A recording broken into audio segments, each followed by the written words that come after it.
hirap daw ikaw sa buhay. Sabi ni Attorney Harry Roque, kaya ka raw bumaliktad.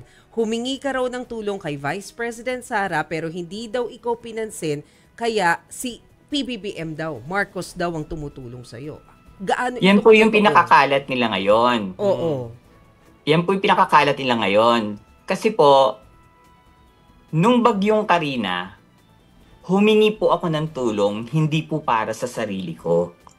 Humingi po ako ng tulong sa OVP para tulungan yung mga kalugar ko, kami, na nabaha at nasunugan dito sa Tondo.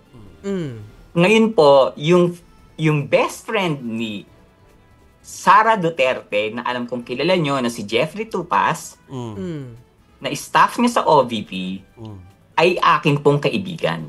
Okay. Minessage ko po siya na sana, nak, matulungan mo ako kasi nabaha yung mga kalugar ko. Ako po, hindi po ako nabaha. Hindi rin po ako hirap sa buhay. Ayan, actually, ano ko po sa inyo yung bahay ko.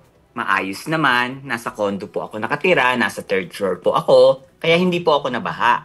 Nag-message po ako para sa mga kapitbahay ko na nabaha na sana matulungan po kami ng OVP. Hindi po ako nag-message para manghingi ng pera.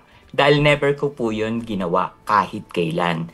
Kung ang hamon ko po sa kanila ay, total sinasabi naman nila, nakiusap ako kay Sara or nag-message ako, maglabas sila ng ebidensya o resibo na nanghingi po ako.